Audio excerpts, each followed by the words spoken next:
بسم اللہ الرحمن الرحیم۔ شروع اللہ کا نام لے کر جو بڑا مہربان نہایت رحم۔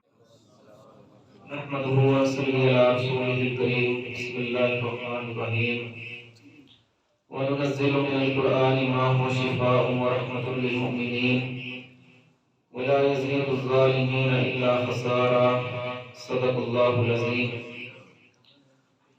تمام تعریفات اللہ رب العزت کے لیے ہے جس نے جمعی انسانیت کو صرف اپنی عبادت کے لیے پیدا کیا۔ ارشاد فرمایا وما خلقت الجن والانس الا ليعبدون۔ جن اور انس کی تخلیق کا مقصد صرف اور صرف ایک تھا، میری بارگاہ کے اندر آیا کریں، اپنی پیشانی کو میرے سامنے جھکایا کریں، اپنی مشکلات کو، اپنی مسائل کو، اپنی حاجات کو، اپنی ضروریات کو میرے سامنے رکھا کریں۔ حمد و ثنا کے بعد لاکھوں کروڑوں درود و سلام ہو اس ہستی اقدس پر جس نے انسانیت کو اندھیروں سے نکال کر روشنی کا راستہ دکھلایا، جس نے انسانیت کو ظلمات سے نکال کر ہدایت کا راستہ دکھلایا، جن کا نام نامی اسم گرامی حضرت محمد رسول اللہ صلی اللہ علیہ وسلم ہے۔ اور یہ ایسی ہستی ہیں کہ جن کے پر اللہ تبارک و تعالیٰ نے اپنی آخری کتاب قرآن حکیم کو نازل فرما دیا تھا۔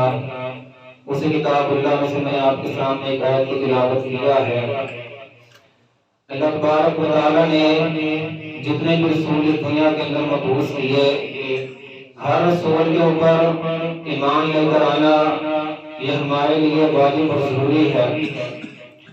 ایمان لانے کے اعتبار سے کسی بھی رسول میں تفریق نہیں کی جا سکتی، بلکہ ہر رسول کے اوپر ایمان لانا یہ ہمارے اوپر لازم ہے۔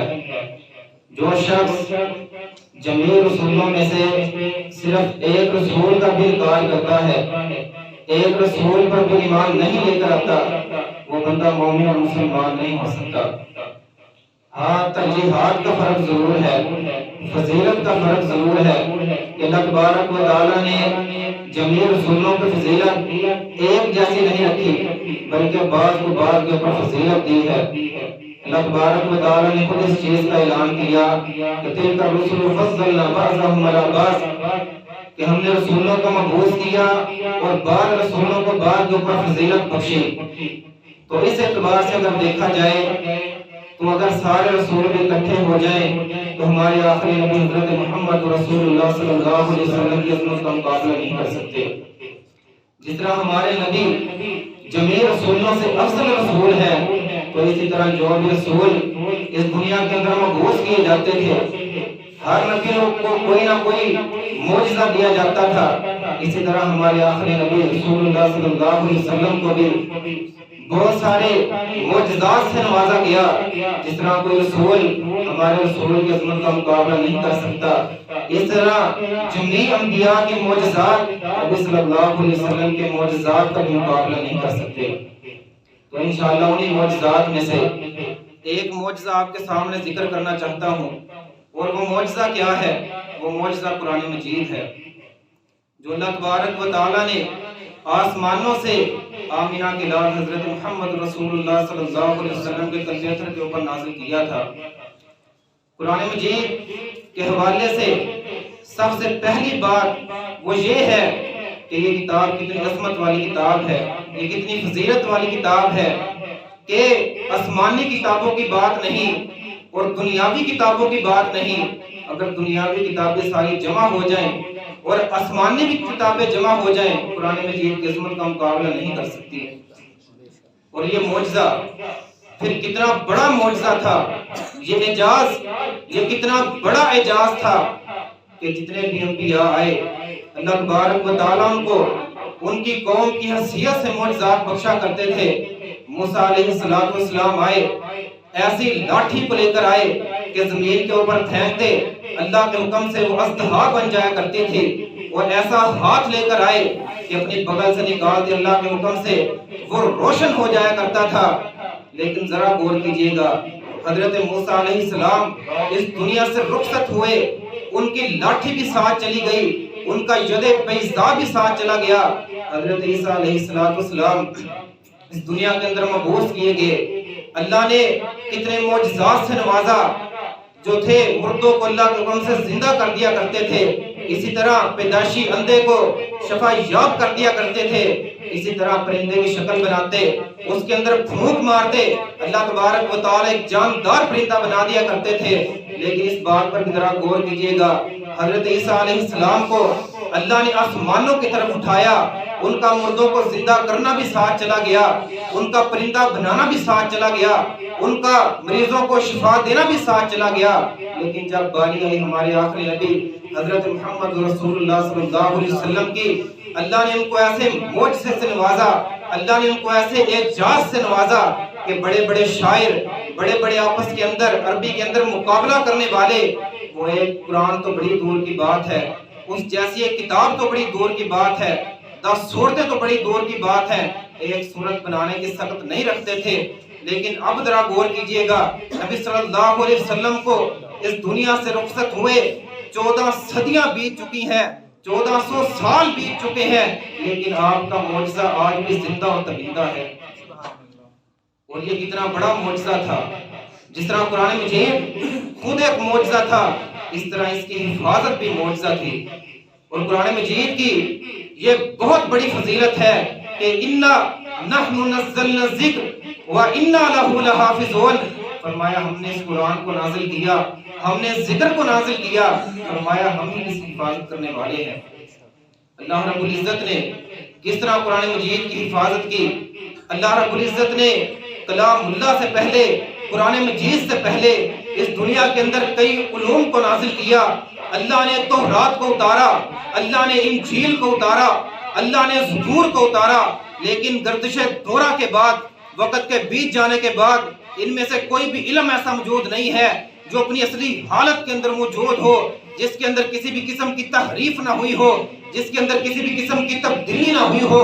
لیکن کلام اللہ ایک ایسا معجزہ تھا، اللہ کا اعجاز اتنا بڑا اعجاز تھا کہ کلام اللہ کو نازل ہوئے 14 صدیاں بیت چکی ہیں، لیکن قرآن مجید کا ایک پارہ تو بڑی دور کی بات ہے، ایک سورت تو بڑی دور کی بات ہے، ایک رکوع تو بڑی دور کی بات ہے، ایک لائن تو بڑی دور کی بات ہے، ایک لفظ تو بڑی دور کی بات ہے، ایک حرف تو بڑی دور کی بات ہے۔ اللہ کی قسم قرآن مجید کے زبر زیر پیش کے اندر بھی تبدیلی نہیں ہوئی، سبحان اللہ، یعنی کہ اتنا بڑا معجزہ تھا۔ حضرات اس سے آگے والی بات قرآن حمید کے حوالے سے وہ یہ ہے کہ شفا کی 2 قسمیں ہیں، ایک شفا وہ ہوتی ہے جس کو روحانی شفا کہا جاتا ہے، اور دوسری شفا وہ ہے جس کو جسمانی شفا کہا جاتا ہے۔ اللہ نے اپنے کلام کے اندر دونوں شفاؤں کو رکھ دیا ہے۔ پہلی شفا کون سی ہے؟ اس کو روحانی شفا کہا جاتا ہے۔ روحانی شفا کا مطلب یہ ہے کہ کلام اللہ، اللہ کا قرآن مجید ایک ایسا کلام ہے جو لوگوں کو روحانی شفا بخشتا ہے، لوگوں کو کفر سے شفا دیتا ہے، لوگوں کو نفاق سے شفا دیتا ہے، لوگوں کو منافقت سے شفا دیتا ہے، لوگوں کو شرک سے نکالتا ہے، اور لوگوں کو اخلاقی بیماریوں سے شفا دیتا ہے۔ کتاب و سنت کے اندر کئی ایسے واقعات موجود ہیں کہ جن سے یہ بات پتہ چلتی ہے کہ قرآن مجید نے لوگوں کو کیسے روحانی شفا دی۔ ان میں سے صرف ایک واقعہ آپ کے سامنے رکھنا چاہتا ہوں۔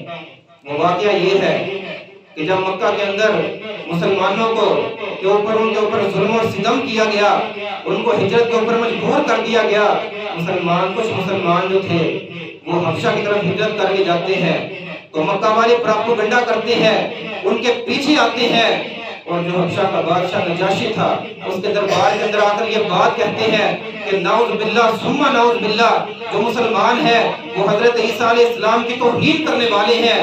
نجاشی عیسائی حبشہ کا بادشاہ مسلمانوں کو اپنے دربار کے اندر طلب کرتا ہے۔ اس وقت مسلمانوں کے لیڈر حضرت جعفر رضی اللہ تعالیٰ عنہ تھے۔ نجاشی نے ان کو اپنے دربار کے اندر طلب کیا، کہا میں نے سنا ہے کہ عیسیٰ علیہ السلام کی توہین کرنے والے ہو۔ حضرت جعفر رضی اللہ تعالیٰ عنہ اپنے ذہن کے اندر ایک بات سوچتے ہیں کہ اگر میں نے یہاں حضرت عیسیٰ علیہ السلام کو اللہ کا بیٹا تسلیم کر لیا جو عیسائیوں کا عقیدہ تھا، آخرت کے اندر میری پکڑ ہوگی، اور اگر میں نے یہاں حضرت عیسیٰ کو اللہ کا بیٹا ماننے سے انکار کر دیا تو دربار کے اندر میری پکڑ ہوگی۔ انہوں نے سوچا کیوں نہ اللہ کے کلام کی تلاوت کی جائے، کیوں نہ نجاشی بادشاہ کے سامنے کلام اللہ کو پڑھا جائے۔ حضرت جعفر رضی اللہ تعالیٰ عنہ نے سورہ مریم کی ان آیات کی تلاوت کی کہ جن میں حضرت عیسیٰ علیہ السلام کی ولادت کا ذکر کیا گیا۔ وہ آیات کیا تھی؟ فَأَتَتْلُهِ قَوْمَهَا تَحْمِلُهُ قَالُوا يَا مَرْيَمُ لَقَدْ جِئْتِ شَيْئًا فَرِيًّا۔ جب عیسیٰ کو جنم دیا، اپنی گود کے اندر اٹھا کر اپنی قوم کے سامنے آتی ہے، قوم والے شک کرتے ہیں، یا مریم لقد جئت شیئا فریا، اے مریم تو نے عجیب و غریب کام کیا ہے۔ یا اخت ہارون ما کان ابوک امرأ سوء وما کانت امک بغیہ، اے عمران، اے ہارون کی بہن عمران کی بیٹی، نہ تیرا باپ برا تھا نہ تیری ماں نے خیانت کی تھی، یہ تو نے کیا کیا ہے؟ فاشارت الی، چپ کے روزے کی وجہ سے حضرت مریم علیہ السلام اپنا اشارہ عیسیٰ کی طرف کر دیتی ہے۔ قوم والے کہتے ہیں کیف نکلم من کان فی المہد صبیا، ہم اس بچے سے کیسے بات کریں جو بھی تیری گود کے اندر موجود ہے۔ ہوا اس طرح کہ اللہ تبارک و تعالیٰ نے حضرت عیسیٰ کی زبان کی گروں کو ماں کی گود کے اندر ہی کھول دیا، اللہ نے قوت گویائی کو عطا فرما دیا۔ حضرت عیسیٰ علیہ السلام نے اپنی ماں کے گود کے اندر ہی اس بات کا اعلان کیا کہ انی عبد اللہ آتانی الکتاب وجعلنی نبیا، میری ماں کی پاکی کے اوپر شک کرنے والوں، میری ماں کی طہارت پر شک کرنے والوں سنو، میں اللہ کا بندہ ہوں، اللہ نے مجھے کتاب دی ہے، اللہ نے مجھے نبوت سے سرفراز کیا ہے۔ جہاں حضرت عیسیٰ علیہ السلام نے اس آیت کے اندر اپنی عبدیت کا ذکر کیا کہ میں اللہ کا بندہ ہوں، ادھر ہی حضرت عیسیٰ علیہ السلام نے عیسائیوں کے ہر عقیدے کا رد کر دیا کہ نہ ہی میں اللہ کا بیٹا ہوں، نہ ہی میں اللہ کا جز ہوں، نہ ہی میں ثالث ثلاثہ ہوں۔ جب نجاشی حبشہ کا بادشاہ قرآن مجید کی آیات کو سنتا ہے، جب کلام اللہ کو سنتا ہے، اس کی آنکھوں سے آنسو بہہ جاتے ہیں، اتنے آنسو بہتے ہیں کہ اس کی داڑھی آنسوں سے تر ہو جاتی ہے۔ کلام اللہ کو سننے کے بعد زمین سے ایک تنکے کو اٹھاتا ہے، اپنی رایا کو مخاطب ہوتا ہے، اپنی رایا کو مخاطب کر کے کہتا ہے کہ اے لوگوں، جو حضرت جعفر رضی اللہ تعالیٰ عنہ نے حضرت عیسیٰ کے بارے میں جو عقیدہ بیان کیا ہے، نہ اس تنکے سے زیادہ کمی کی ہے، نہ اس تنکے برابر جو ہے اس کے اندر زیادتی کی ہے۔ اور جب انہوں نے کلام اللہ کو سنا، رب کے قرآن کو سنا، کلمہ پڑھتے ہیں اور پورے زندگی کے نبی صلی اللہ علیہ وسلم کے غلام بن جاتے ہیں۔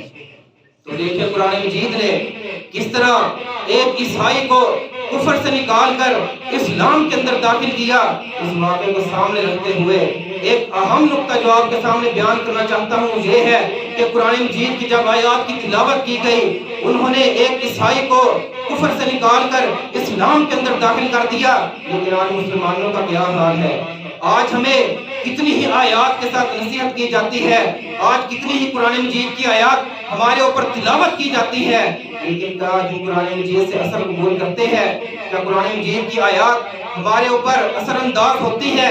آج ہمیں قرآن مجید نماز کی طرف بلاتا ہے، لیکن ہماری تجارت، ہماری خرید و فروخت ہمیں نماز کی طرف نہیں آنے دیتی۔ آج ہمیں قرآن مجید زکوٰۃ کی طرف بلاتا ہے، لیکن مال کی محبت ہمیں زکوٰۃ نہیں نکالنے دیتی۔ آج قرآن مجید ہمیں روزے کی طرف بلاتا ہے، لیکن دلی خواہشات، جسمانی خواہشات اور اپنی خواہشات کی وجہ سے ہم روزہ رکھنے کے لیے تیار نہیں ہوتے۔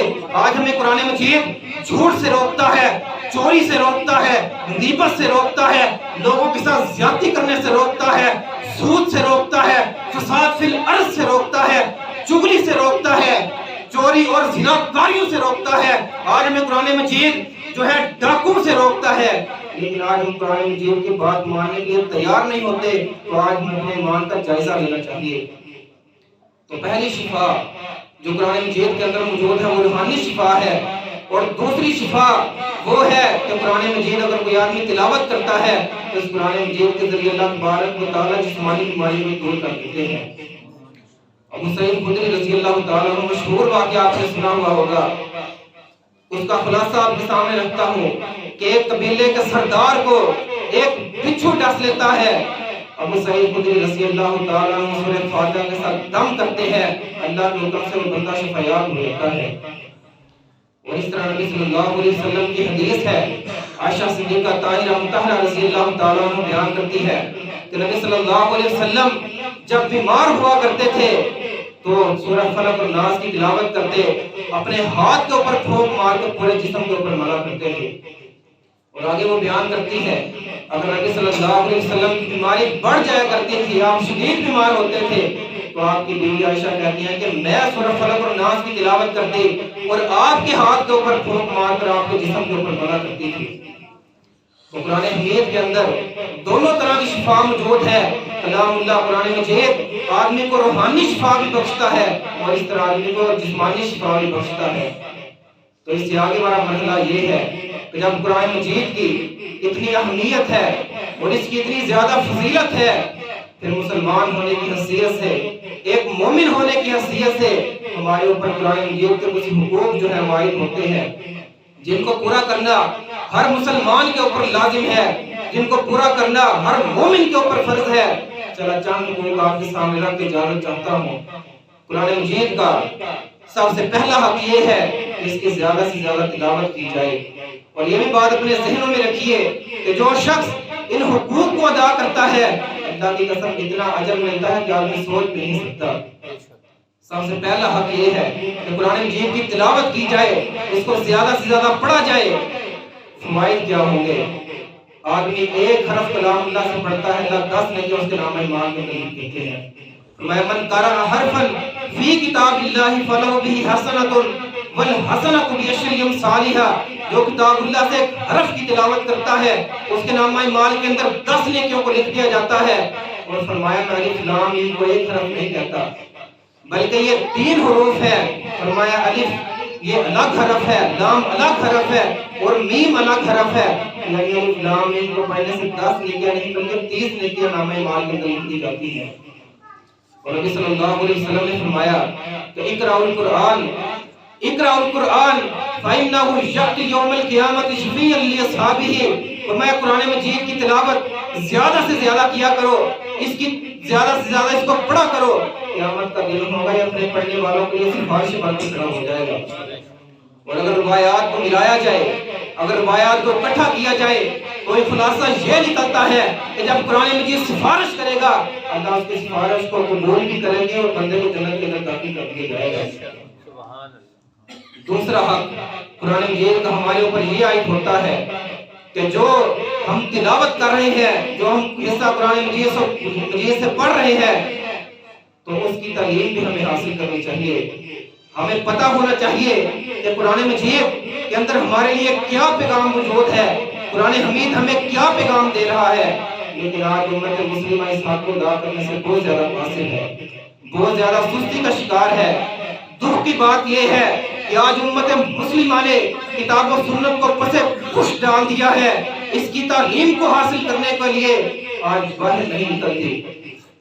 اور 19ویں پارے کی آیت ہے، اللہ کی قسم اس آیت کو پڑھا جائے وہ آدمی کو جھنجھوڑتی ہے۔ وہ آیت کون سی ہے؟ وقال الرسول یا ربی ان قوم اتخذوا هذا القرآن مہجورا، قیامت کا دن ہوگا، نبی صلی اللہ علیہ وسلم اللہ کو شکایت لگائیں گے۔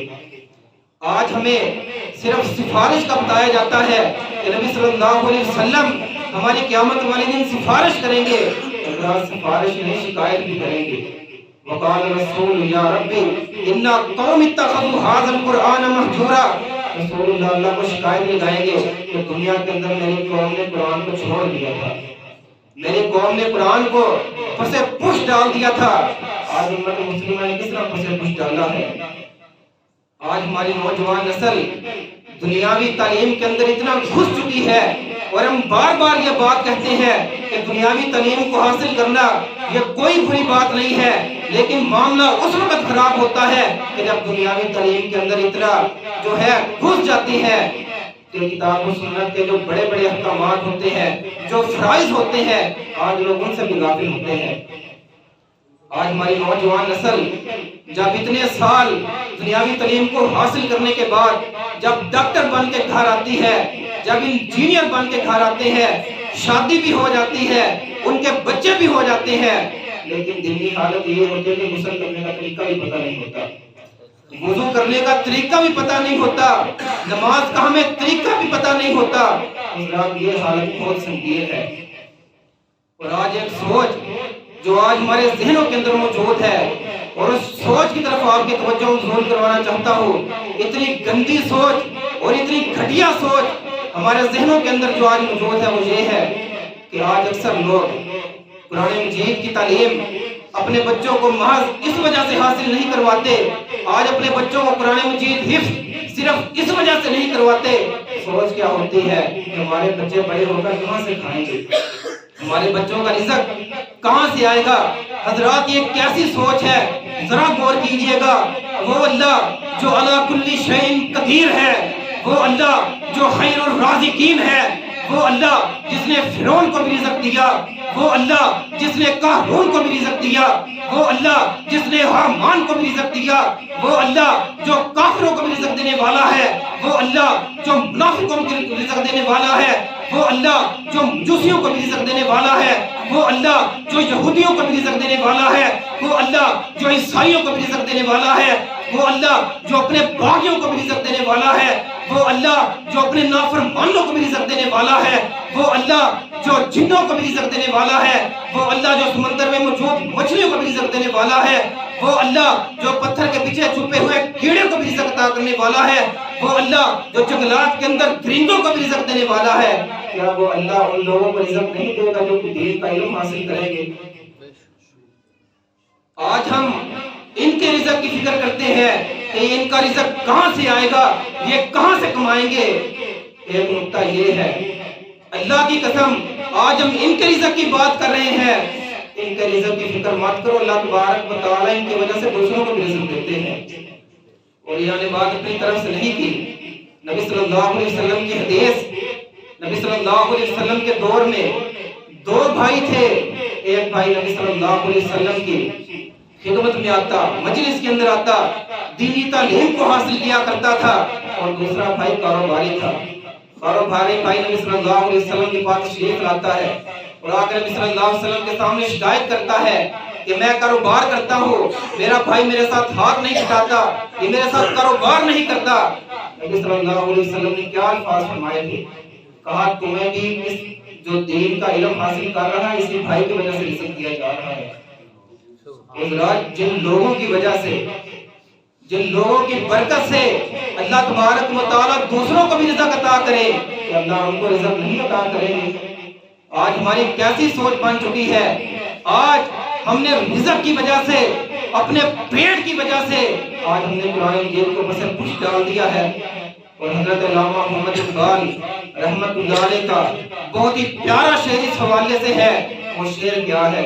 اے طائر لاہوتی اس رزق سے موت اچھی, اے طائر لاہوتی اس رزق سے موت اچھی, جس رزق سے آتی ہو پرواز میں کوتاہی, دارا و سکندر سے وہ مرد فقیر اولا ہو جس کی فقیری میں بوئے صد اللہ آئین جوان مردی, آئین جوان مردی حق کوئی و بے باقی. اللہ کے شعروں کو آتی نہیں روباہی. اس شعر کا خلاصہ یہ ہے کہ اس شعر کے اندر حضرت علامہ محمد اقبال نے دو بڑے بادشاہوں کا ذکر کیا. ایک بادشاہ دار تھا اور دوسرا سکندر اعظم تھا. یہ دونوں اتنے بڑے بادشاہ تھے جنہوں نے پوری دنیا کے اوپر حکومت کی تھی. کہاں یہ دونوں بادشاہ ایک طرف ہو اور دوسری طرف وہ مرد فقیر ہو, وہ مومن بندہ ہو جو تقوی اختیار کرنے والا ہو, جو للہیت کو اختیار کرنے والا ہو, جس کے اندر حضرت علی جیسی شجاعت موجود ہو. پوری دنیا کے اوپر حکومت کرنے والے بادشاہ بھی اس مرد فقیر کی عظمت کا مقابلہ نہیں کر سکتے. اسی شعر کو اپنے مفہوم کے ساتھ جوڑتے ہوئے اس کا مفہوم آپ کے سامنے اس طرح رکھ دینا چاہتا ہوں کہ ایک طرف حافظ قرآن ہو جو فقیر ہو, اس کے پاس نہ مال ہو, نہ اس کے پاس دولت ہو, نہ اس کے پاس بنگلے ہو, نہ اس کے پاس گاڑیاں ہو, اور دوسری طرف وہ بندہ ہو جس کے پاس لاکھوں کی مالیت موجود ہو, جس کے پاس کروڑوں کی مالیت موجود ہو, جس کے پاس اربوں کی مالیت موجود ہو, جس کے پاس خربوں کی مالیت موجود ہو, جس کے پاس بنگلے بھی ہو, جس کے پاس گاڑیاں بھی ہو, لیکن وہ حافظ قرآن نہ ہو, اس نے دین کے علم کو حاصل نہ کیا ہو. رب کعبہ کی قسم ہے ہزاروں نہیں لاکھوں کروڑ پتی بھی جمع ہو جائے, ایک فقیر حافظ قرآن کی عظمت کا مقابلہ نہیں کر سکتے. آج ہم نے رزق کی وجہ سے قرآن مجید کو پس پش ڈال دیا ہے, تو دوسرا حق جو ہمارے اوپر عائد ہوتا ہے وہ یہ ہے کہ اس کو پڑھنے کے بعد جو یہ ہمیں پیغام دے رہا ہے تو اس پیغام کو ہمیں سمجھنا چاہیے، اس کے ترجمے کو پڑھنا چاہیے، اس کے مفاہیم کو حاصل کرنا چاہیے اور اس کی تفسیر کو پڑھنے کی کوشش کرنی چاہیے۔ اور تیسرا حق قرآن مجید کا جو ہمارے اوپر عائد ہوتا ہے وہ یہ ہے کہ اس پہلا حق قرآن مجید کی تلاوت کی جائے، دوسرا حق اس کی تعلیم کو حاصل کیا جائے اور تیسرا حق یہ ہے کہ اس کی تعلیم کو حاصل کرنے کے بعد جو بھی احکامات قرآن حمید کے اندر موجود ہیں ان احکامات کے اوپر عمل کیا جائے۔ آج اس حق کو بھی قاصر حق ادا کرنے سے امت مسلمہ کتنی سستی کا شکار ہے۔ آج ہمارا حال رب کعبہ کی قسم ہے یہودیوں جیسا ہے، آج ہمارا حال عیسائیوں جیسا ہے۔ جس طرح کا اللہ تبارک و تعالیٰ نے قرآن حمید کے اندر ذکر کیا کہ وہ آدھی کتاب کے اوپر ایمان رکھتے تھے اور آدھی کو چھوڑ دیتے تھے، آج اکثریت مسلمانوں کی بھی یہی قرآن مجید کے ساتھ کر رہی ہے کہ جو احکامات دل کو اچھے لگتے ہیں ان کو مان لیتے ہیں اور جو خواہشات کے خلاف ہو، جو دل کے اوپر گراں گزرے، اس حصے کو کتاب اللہ سے چھوڑ دیتے ہیں۔ چند مثالوں سے اس بات کو سمجھیے گا کہ کس طرح امت مسلمہ نے کتاب اللہ کو اوپر سے کچھ ڈالا ہوا ہے، کس طرح آدھی کتاب کو مانتے ہیں اور آدھی کو چھوڑ دیتے ہیں۔ آج وہ مسلمان جو سور اور خنزیر کھانا تو بڑی دور کی بات ہے، اپنی زبان کے اوپر خنزیر کا نام لینا بھی گوارا نہیں کرتا، لیکن وہی مسلمان جب سود کھاتا ہے، جب شراب پیتا ہے، اسی مسلمان کو کوئی شرم نہیں آتی۔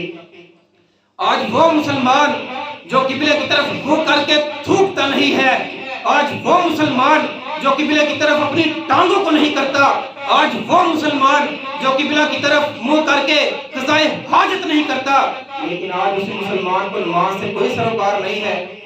آج نمازیں اس کی برباد ہوتی رہے، نمازیں قضا ہوتی رہیں، اس کو کوئی فکر نہیں ہوتی۔ آج وہ مسلمان جو رسول اللہ صلی اللہ علیہ وسلم سے عشق کے نعرے تو بلند کرتا ہے، لیکن اسی مسلمان کو اللہ اور اس کے رسول کے نام کے ساتھ میوزک چلاتے ہوئے کوئی شرم نہیں آتی۔ آج اسی مسلمان کو اللہ اور اس کے رسول کے نام پر ڈانس کرتے ہوئے، اللہ اور اس کے رسول کے نام پر رقص کرتے ہوئے کوئی شرم نہیں آتی۔ اور آج وہ مسلمان اگر اس کی ماں بہن کی طرف کوئی گندی نظر سے دیکھے، اس کو غیرت کے نام کے اوپر موت کے گھاٹ اتار دیتا ہے، لیکن اسی مسلمان کو دوسروں کی ماں بہن کے ساتھ زنا کرتے ہوئے کوئی شرم نہیں آتی۔ تو آج ہم آدھی کتاب کو مانتے ہیں اور آدھی کو چھوڑ دیتے ہیں۔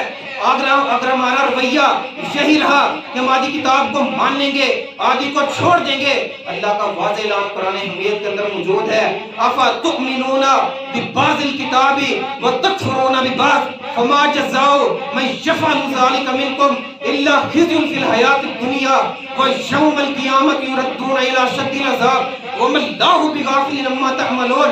فرمایا اگر آدھی کتاب کو مانو گے، آدھی کو چھوڑو گے تو دنیا کے اندر تمہیں رسوائی کا سامنا کرنا پڑے گا اور آخرت کا دن ہوگا اللہ تبارک و تعالیٰ تمہیں عذاب علیم سے بچار کر دیں گے۔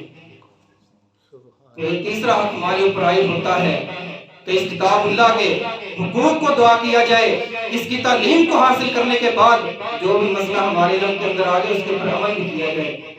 چوتھا حق جو ہمارے اوپر عائد ہوتا ہے وہ یہ ہے کہ اس قرآن مجید کو سمجھنے کے بعد، اس کے اوپر عمل کرنے کے بعد جو بھی مسئلہ ہمارے علم کے اندر آ جائے اس کو لوگوں تک پہنچا دیا جائے، دعوت کا کام کیا جائے، لوگوں کو برائی سے روکا جائے، لوگوں کو نیکی کی دعوت دی جائے۔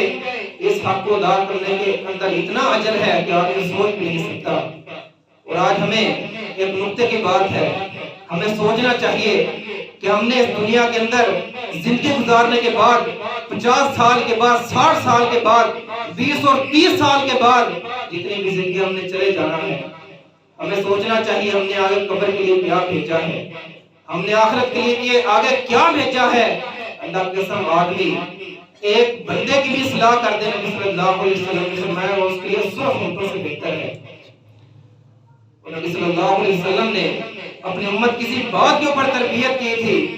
آج ایک غلط فہمی جو ہمارے ذہنوں کے اندر پائی جاتی ہے وہ یہ ہے کہ آج ہم سمجھتے ہیں کہ دعوت دینا، تبلیغ کرنا، لوگوں کی اصلاح کرنا یہ محض مولویوں کا کام ہے، یہ محض علماء کا کام ہے۔ یہ بات بہت بری ہے۔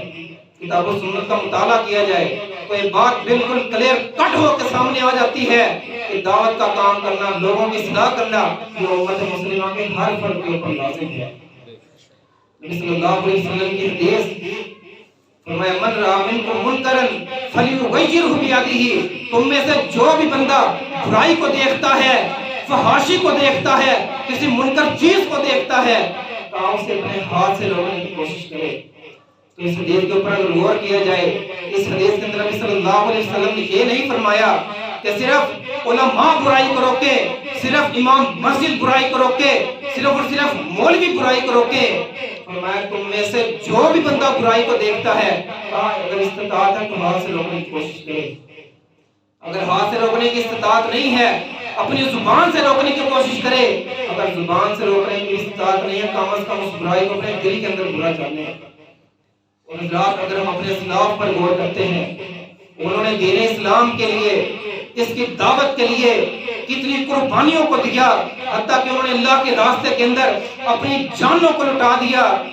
امام مالک رحمۃ اللہ علیہ فقہ کے بہت بڑے امام تھے، مدینہ کے بہت بڑے امام تھے۔ خلیفہ وقت نے فتویٰ دیا کہ طلاق مکرہ جائز ہے۔ طلاق مکرہ اس طلاق کو کہا جاتا ہے جو گن پوائنٹ کے اوپر مرد سے لی جاتی ہے، جو زبردستی طلاق دی جاتی ہے۔ انہوں نے کہا یہ طلاق ہو جاتی ہے۔ حضرت امام مالک رحمت اللہ علیہ جو دین کے علم کو اٹھانے والے تھے، سنت کے رکھوالے تھے، میدان عمل کے اندر نکلے اور جا کر خلیفہ وقت کے سامنے اس بات کا اعلان کیا کہ سنت کا رکھوالا بھی زندہ ہے، طلاق مکرہ کی اسلام کے اندر کوئی گنجائش نہیں، لا اکراہ فی الدین، دین کے اندر جبر نہیں چل سکتا۔ حضرت امام مالک رحمۃ اللہ علیہ کے منہ کو کالا کیا گیا، گدھے کی پشت پہ بٹھایا گیا، شہر مدینہ میں پھرایا گیا۔ حضرت امام مالک رحمۃ اللہ علیہ کیا الفاظ کہتے تھے؟ فرمایا من عرفنی فقد عرفنی ومن لم یعرفنی فانا مالک بن انس، جو مجھے جانتا ہے وہ تو جانتا ہی ہے، جو نہیں جانتا وہ سن لے، میں انس کا بیٹا مالک ہوں، نہ میں نے زنا کیا ہے نہ میں نے چوری کی ہے، میرا قصور یہ ہے کہ میں نے کتاب و سنت کی دعوت کو چھوڑنا گوارا نہیں کیا۔ اس طرح ابن تیمیہ رحمۃ اللہ علیہ کتنے بڑے امام تھے، ان کے دور کے اندر بھی کچھ فتنے اٹھے، قرآن کی بے جا تعویلات کرنے والے تھے، قرآن مجید کے غلط مفاہیم کو بیان کرنے والے تھے۔ ابن تیمیہ رحمۃ اللہ علیہ بھی سنت کی دعوت کو لے کر، قرآن مجید کے اصل دعوت کو لے کر میدان عمل کے اندر اترتے ہیں، ان کو گرفتار کر لیا جاتا ہے۔ خلیفہ وقت کہتا ہے ابن تیمیہ کو کیا سزا دی جائے؟ ابن تیمیہ رحمۃ اللہ علیہ کہتے ہیں 3 ہی سزائیں ہیں جو بڑے مجرم کو دی جاتی ہے، یا اس کو پھانسی کے پھندے پہ چڑھا دیا جاتا ہے، یا اس کو جلا وطن کر دیا جاتا ہے، یا اس کو عمر قید کا اسیر بنا دیا جاتا ہے۔ ابن تیمیہ کہتے ہیں 2 تم سزا دینا چاہتے ہو، تینوں میں سے مجھے دے دو۔ خلیفہ وقت بڑا پریشان ہوتا ہے، یہ کیسی بات ہے؟ کہا اگر تم مجھے پھانسی کے پھندوں پہ لٹکاؤ گے میں مروں گا نہیں بلکہ حیات جاویدوں کو جان دوں گا، میں شہید ہو جاؤں گا۔ اگر تم مجھے ملک سے در بدر کرو گے، مجھے جلا وطن کرو گے، میں آپ کے قرآن کی آیت کے اوپر عمل کروں گا کہ فانظر قل سیروا فی الارض فانظر کیف کان عاقبۃ المجرمین، میں زمین پہ چلوں گا اور ظالم لوگوں کے انجاموں کو دیکھوں گا۔ خلیفہ وقت کہتا ہے اگر تمہیں عمر قید کا اسیر بنا دیا گیا، آج لوگ ایک وقت کی ایک جو ہے رات کی تنہائی کو برداشت نہیں کرتے، ابن تیمیہ اگر تمہیں عمر قید بنا دیا گیا تو پھر کیا کرو گے؟ کہا اِنَّ جنتی و بستانی فی قلبی، کہا میری جنت اور میرا باغ میرے سینے میں ہے، اور جس کی جنت اس کے سینے میں موجود ہو اس کو کسی ہمرائی کی ضرورت نہیں ہوتی۔ ہمارے اسلاف کو اگر ہم غور کریں انہوں نے کس طرح لوگوں کے سامنے دین کی دعوت کو رکھا، کس طرح انہوں نے لوگوں کے سامنے تبلیغ کی، حتیٰ کہ انہوں نے اپنی جانوں کو اللہ کے راستے کے اندر قربان کر دیا۔ تو اس سے آگے والا حق، سب سے آخری حق یہ ہے کہ اس کو لوگوں تک پہنچا دینے کے بعد، اس کی دعوت دینے کے بعد پھر ہمیں اس کے نفاذ کی بھی کوشش کرنی چاہیے۔ جہاں تک آدمی کی استطاعت ہو، مثال کے طور پر آدمی کے گھر والے ہیں، اس کا حکم اس کی بیوی کے اوپر چلتا ہے، اس کا حکم اس کی جو ہے ماں کے اوپر چلتا ہے، وہ گھر کا ایک سربراہ ہے، اس کا حکم اس کا اپنی اولاد کے اوپر چلتا ہے، کم از کم اپنے گھر کے اندر قرآن مجید کے نفاذ کی کوشش کریں۔ اگر گھر والے نماز نہیں پڑھتے ان کو نماز کا حکم دے، اسی طرح جہاں تک آدمی کی استطاعت ہو، ایک محلے تک، ایک محلے کا بادشاہ ہے تو ایک محلے کے اندر اس کو نفاذ اسلام کا کام کرنا چاہیے، ایک شہر کے اندر اس کی ذمہ داری ہے تو پورے شہر کے اندر اس کو قرآن مجید کو نافذ کرنا چاہیے، ایک ملک کی ذمہ داری ہے تو پورے ملک کے اندر اس کو نفاذ اسلام کا کام کرنا چاہیے۔ اللہ تبارک و تعالیٰ سے دعا ہے اللہ تبارک و تعالیٰ قرآن مجید کی فضیلت کو سمجھ کر اور اس کی اہمیت کو سمجھ کر جتنے بھی اس کے حقوق ہیں اس کو ادا کرنے کی توفیق نصیب فرمائے۔